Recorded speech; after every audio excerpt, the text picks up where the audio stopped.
Today, we are going to focus on the sensory system. Last week, we kind of talked about what regulation was and that all kinds of regulation is great and what we can do as parents and for us at school to really help our kids regulate in different ways in different places. So I wanted to talk about really what that can look like at home and kind of how we work on it at school, which will give you guys ideas for home. Um, so I wanted to first just give you and some of you guys might have seen this video before, but just to give you a little bit of the sensory system.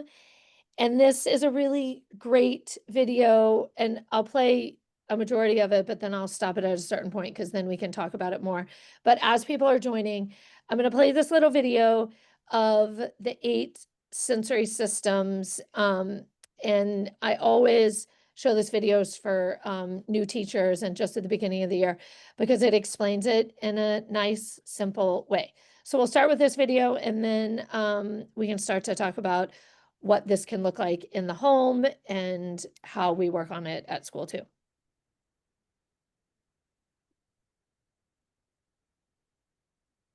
Hi, my name is Neil. I like classical music. I like to, I also like to go to school.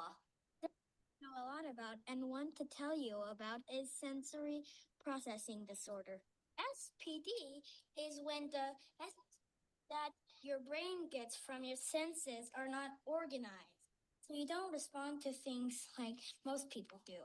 This makes it hard to do everyday life stuff like getting ready for the day, going to school, eating, and playing. You can have SPD by itself, or you can have it with other things like autism. I have autism and SPD. Everyone has 7 sensory systems. They are sound, taste, smell, vision, touch, proprioceptive, and vestibular.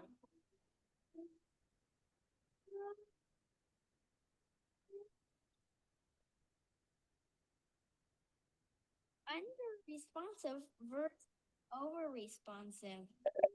You can think of each your sense systems as being a cup, and water is that type of a sensory input. If you're under responsive to a certain sensory input, it is like you're a big, huge cup. You keep getting water to the big cup. You can just keep adding, but it never feels.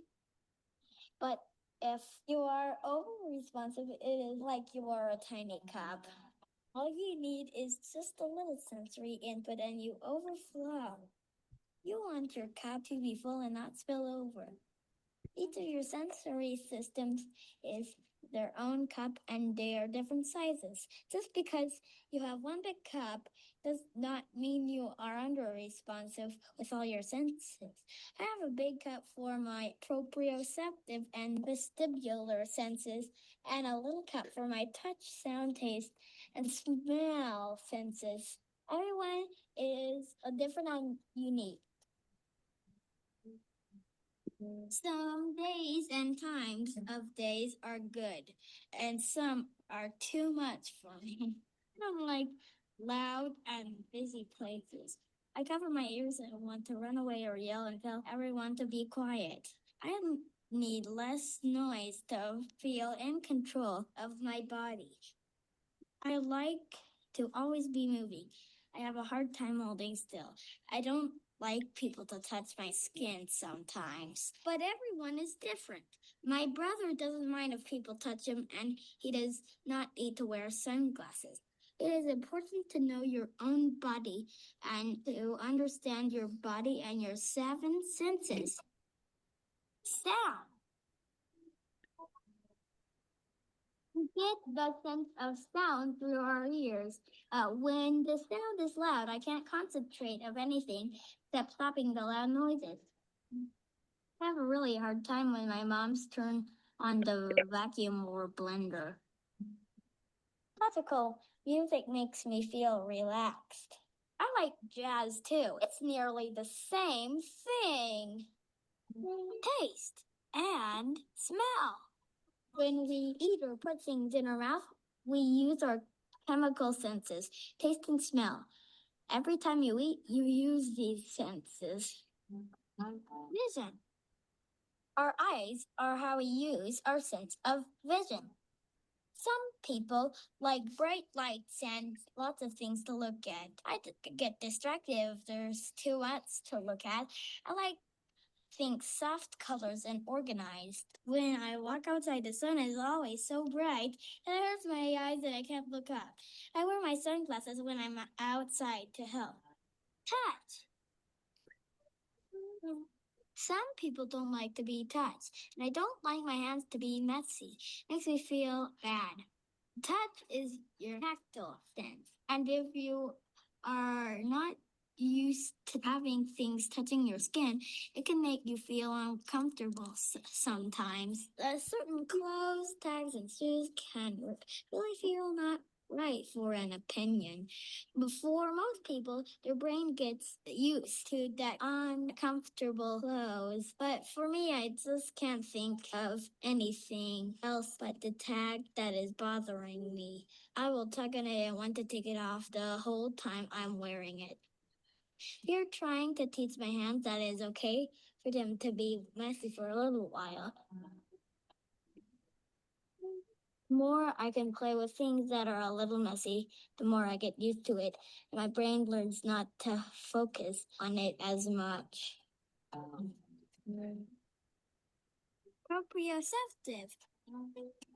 You can think of proprioception as your body awareness. You get proprioceptive input every time you get input through your muscles and joints. It sends a message to your brain that says, this is where I am and this is what I'm doing. You get proprioceptive input to help you do everything your body wants to do, like pushing yourself on a scooter board, carrying something heavy, or even getting dressed. By doing more with your body, you can get more proprioceptive input. This helps me feel better. When I feel like my body is out of control, I like to jump, scooter board, or getting wrapped up tight in a blanket. Proprioceptive input helps me to calm down and organize my body. Vestibular. Your vestibular sense is super complicated but super cool. We all have something in our inner ear that tells the brain whether we are balanced and whether we are moving. It tells our brain whether I am right side up, upside down, moving forward, or moving backward. It is what tells us that we are dizzy and better stop spinning. If our brain is under responsive to vestibular input, then our body wants to constantly move and spin, and we never get dizzy. If your brain is too responsive to vestibular input, then you feel off balance. It makes it scary to do activities where you have to tilt your head back or your feet are not flat on the ground. Our vestibular sense is very important to help us do everything we need to throughout the day. To figure out what your needs are, it helps to go and work with an occupational therapist. I have two of those, one here and one at school. I go to OT one time a week. Katie and me and my mom gets to do fun things. So I thought we could end it there, but kind of, I love that little boy, and I love that the way he describes it, because it's very simple. And I think there are lots of people with just starting out understanding sensory integration that get confused between vestibular, proprioceptive, over arousal, under arousal. And I think he just explains it quite simply in terms of if your cup is full or if your cup is under full, and I think, or not filled. I think that is a really helpful way to think about, and every child is so different. And the way he talks about it in terms of sometimes my cup is overfilled, sometimes my cup is feeling really empty. I think as we talked about last week, the window of tolerance, that also comes into play and kind of works together or against a sensory system. If you're feeling really a small window of tolerance, then that means your cup is going to be really full in that way. So it might your cup is going to overfill very quickly. But in general, we're looking at our kids in terms of their sensory system of where are they over aroused, where are they under aroused, or then there's just not being able to understand what that arousal means, not being able to identify where a noise is coming from. That almost is like a third category of just not being able to distinguish it or integrate it, which can be just as dysregulating for kids as being over aroused or overstimulated. You can hear it all, but you can't almost siphon out any of it. So it becomes dysregulating in all of these ways.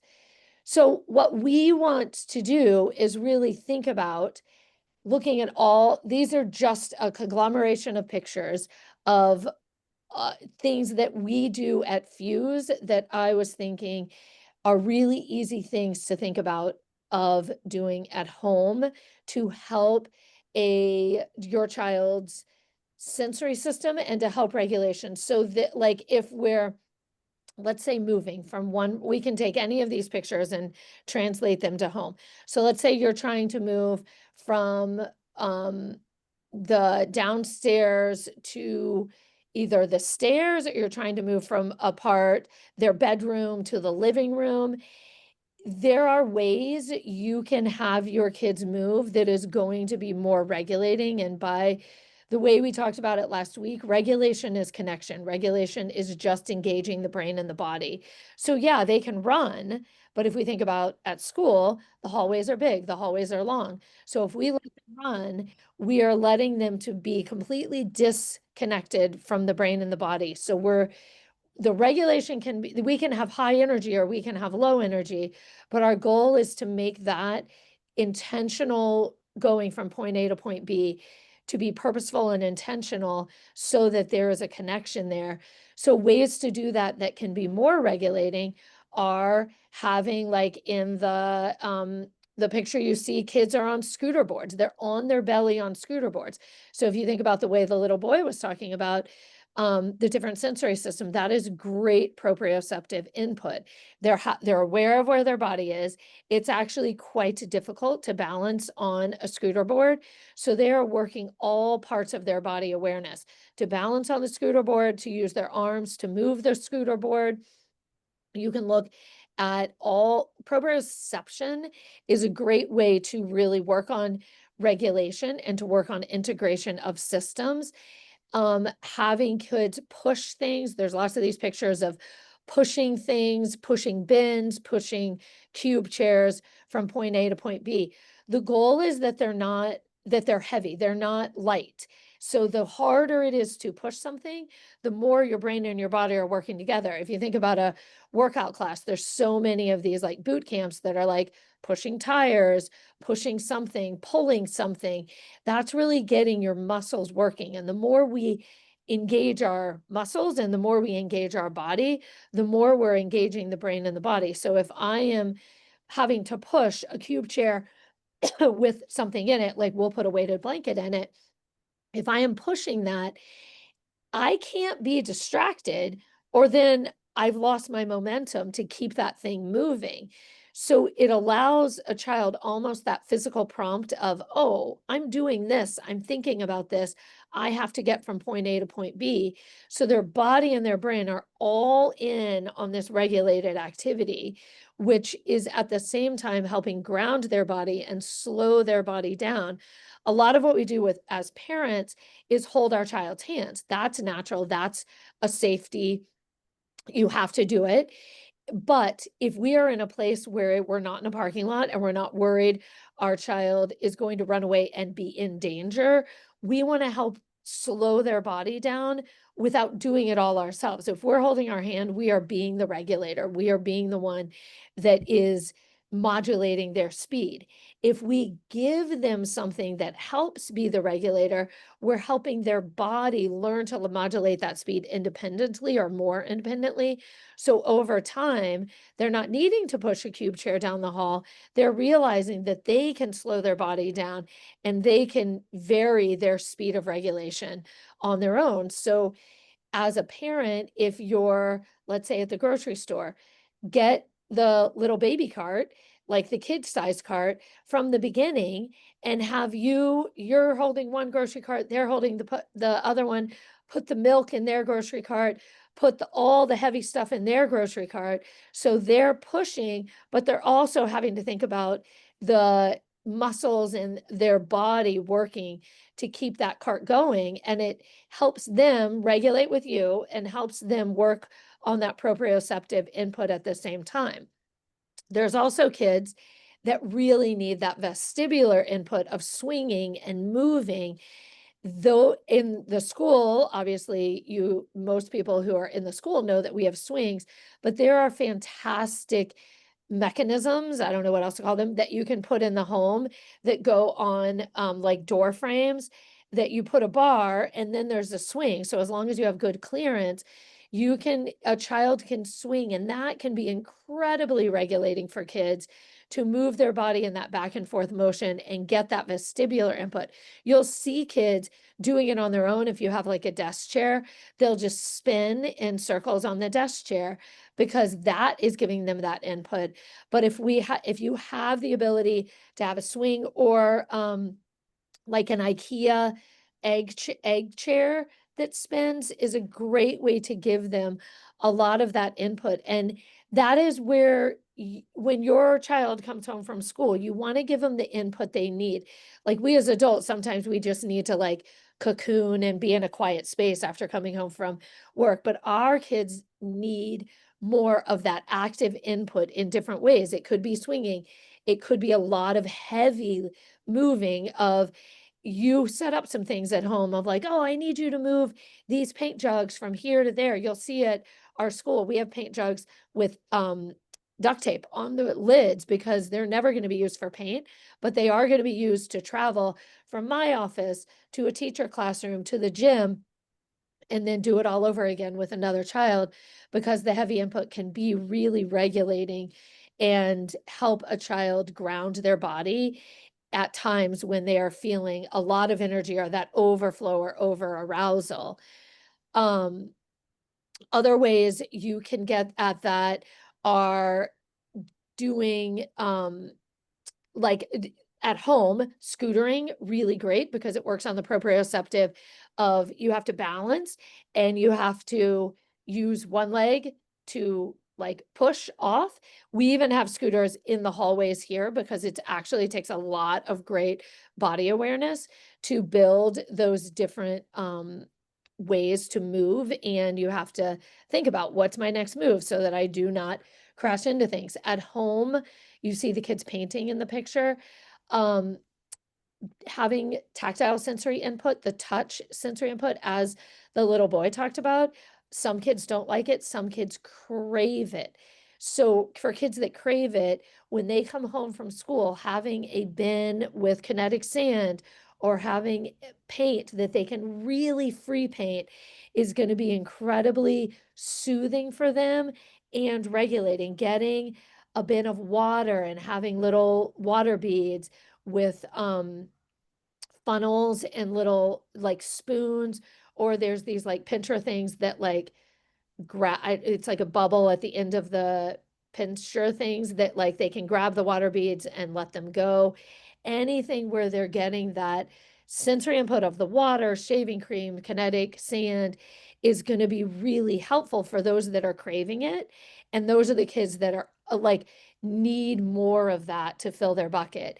There are kids that it's really they're tactile defensive to it. So when you feel like your child is in a good window of tolerance place, doing a sensory input activity like that can be really helpful to them in, as that little boy said, getting used to being able to tolerate a lot of different types of input. Another input that a lot of our kids crave is climbing. So like at our school, we have slides they can climb up. We have climbing domes. At home, it's a little bit more tricky, but having spaces that they can climb that are yes spaces rather than climbing the couch, which might be a no space, having spaces they can climb either outdoors or like I've seen some people just on like a wall in a room is putting the little notches for the rock, like the rock wall notches, and those becoming anchored so they can climb up a little bit. Um, a lot of kids need that height and like the proprioceptive of the climbing, which is another way for kids to get that input. What we also want to think about, and these are school pictures, but it really goes to home as well, is what makes a good sensory, every place a sensory soothing environment. So you look at, and we do this exercise with the teachers of like, sure, this picture looks beautiful, but when you look at this picture and you have a child who is working on regulation and might be sensory sensitive, what is a child supposed to look at in this picture? Are they looking at where to sit? Are they looking at the calendar? There's a million things that they could be looking at, and they could be being distracted by the things on the wall, the letters on the wall, all the visual stimuli from the rug. There's a million things that a child could get distracted by, and it's very hard for our kids to divide out what's important and what's not important. So in this picture, what we always say to teachers, and this is like the setting the classroom up for success, but same as setting a house and a bedroom and certainly a playroom up for success. If you can't immediately look at the picture and see what the intention of that space is, then we have too much stimuli in that space for a child to know what to do. So then compare it to a fused classroom or hopefully a fused bedroom or playroom in your home. You're really looking at, okay, so a circle time, the intention is to sit. You have chairs that are going to be sensory pleasing because these little bucket chairs can rock. You have rocking chairs. You could have wobbly cushions, whatever works for your child. But you know the intention in the circle time is to sit, and all the chairs are towards the whiteboard and theoretically where the teacher is. So there's different ways to think about how to set up a room in terms of what your child needs and what is going to be the most successful for them, but making it with one thought and intention is going to help them know how to get their brain and body connected in that moment. Like like in your playroom, if I'm always a big fan of bins, so then you can move the bins or you can open the bins. So if our goal of morning circle, of morning choice, is to play blocks, all we're going to have out is blocks. And then we know when we go into that space, our goal and our intention is blocks. So that's where that's what's going to be out. So in your playroom, maybe that day you're going to think about, okay, well, let's think of what we want to play. We're going to play blocks. And then you're going to take the magnet tiles out of the room, because what is some of the hardest things for our kids is being able to sustain the play. So if you have blocks, Legos, and magnet tiles, what's going to happen for most of our kids is they're going to find one thing to play with and then get lost in what else is in the room. So it becomes very distracting. And then they bounce from one thing to the other thing to the other thing and cannot sustain that play in a way that is going to be successful. Same as our cozy spaces. We always want to have a cozy space that allows our kids to feel successful. I think this is um, oh, hold on, I'm going to go down to what could be a really good cozy space for our kids. Okay, so this is thinking about cozy spaces. We really want to have a successful cozy space that really is going to help our kids understand what is important and what is not important in that moment. And in a cozy space, we really want to help them feel successful in helping their body regulate and helping them be able to divide out distractions and be able to regulate their body and calm their body so that they can join the group again. Let me go back to different ways that we can make a cozy space are. Anyone bring a Oops, Alexa sorry. watch? Let me turn my walkie-talkie off.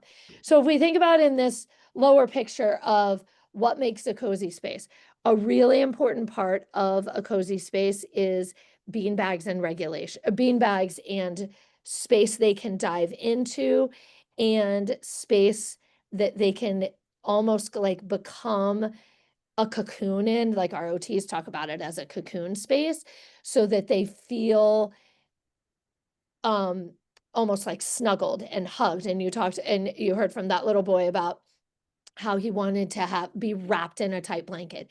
That's really important for our kids in thinking about how to help their system calm is to be in a tight space and to be maybe wrapped in something tight and regulating to them, or a box like we have in our classrooms and in your homes. You can get tent spaces and things like that, but we have boxes that really become a dark space for kids to be able to feel regulated and calm in that dark, calm space.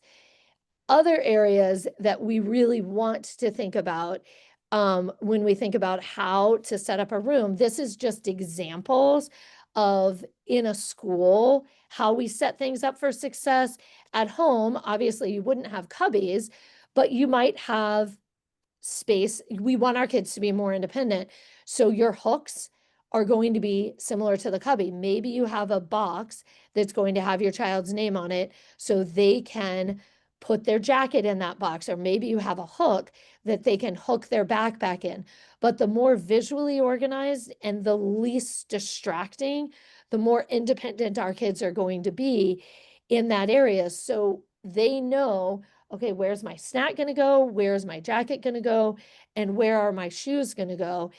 And we'll get to visuals on a different day, but the more we have these different areas delineated for our kids, the more honestly regulating it becomes for them. I think as parents, we underestimate how much supports we need to put in, just like as our school puts in, to help our kids feel regulating. So maybe you obviously don't need to have a name on a door like on our doors, but maybe you have, for our younger kids, a picture of a toothbrush, a picture of a toilet on the bathroom door, so they know, oh, this is where I go. When my mom says toothbrushing, now I know I'm going to go this way. So it becomes a space that they know, okay, my books are in this room, or my toothbrush is in here.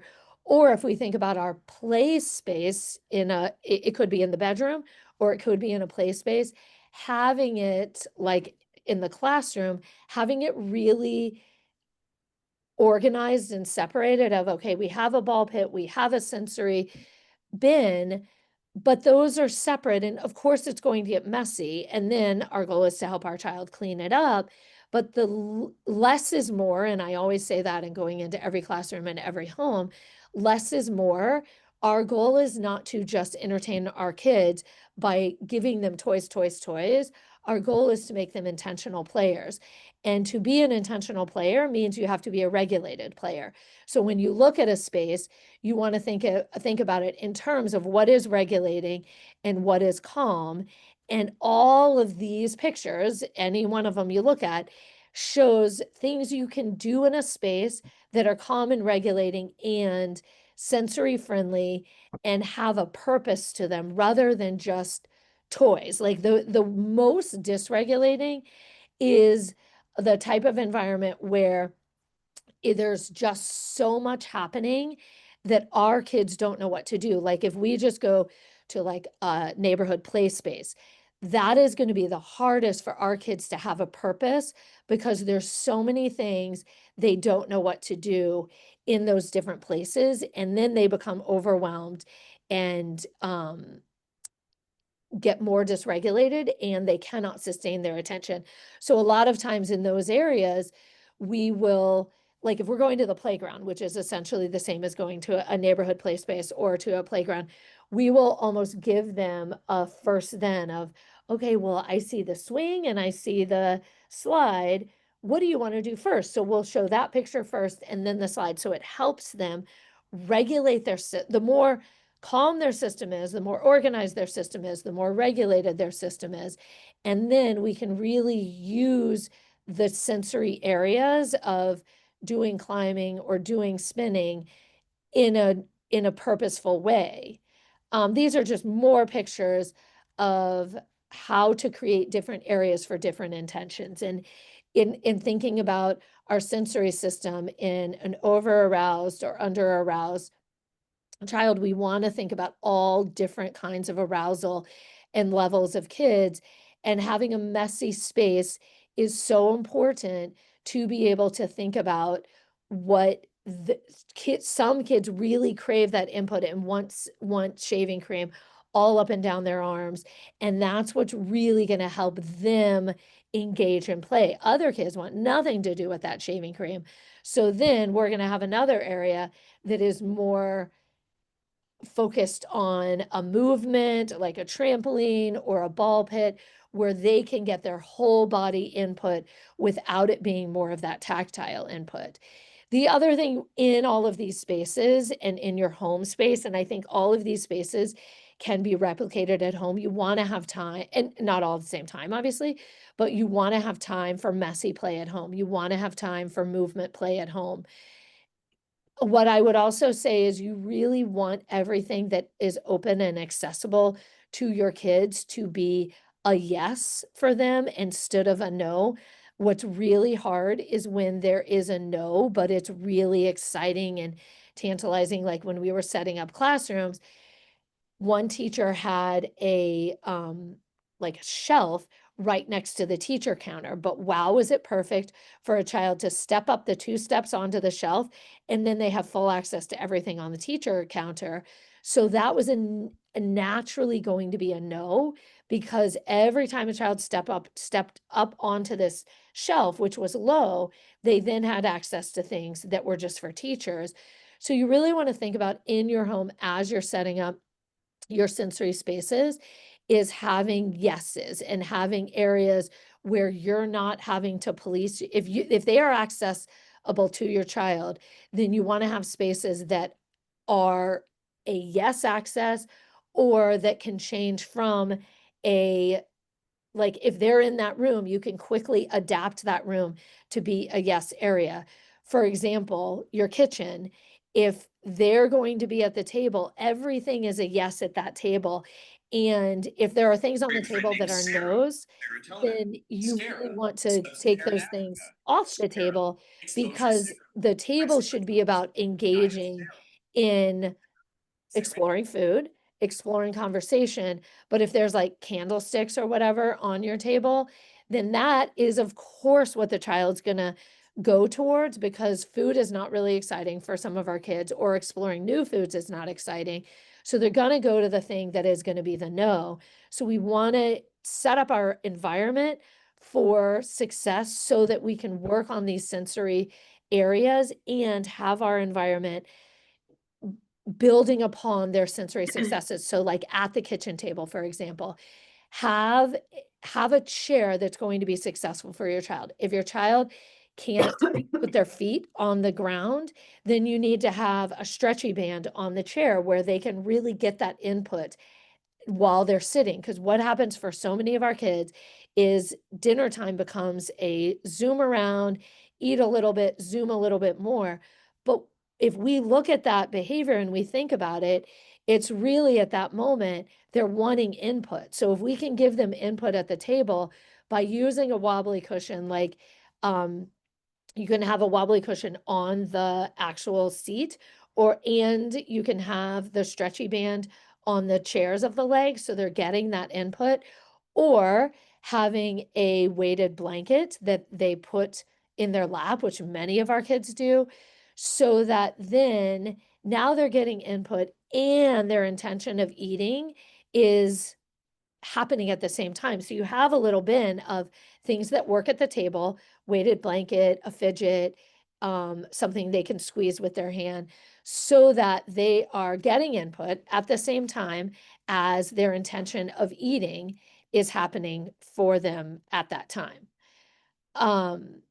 So I think so the next thing is about visuals, but I think I'd rather stop there. This slide is about the yes space, but then the next thing we go into is really more about visuals. So I think I'd rather stop there and really be able to answer your questions about what is kind of just in general, what might be helpful around sensory questions, sensory integration, how to integrate um, sensory systems into your home, and what might be helpful around that. So anyone can shoot out a question that you might have that has to do with sensory, really anything.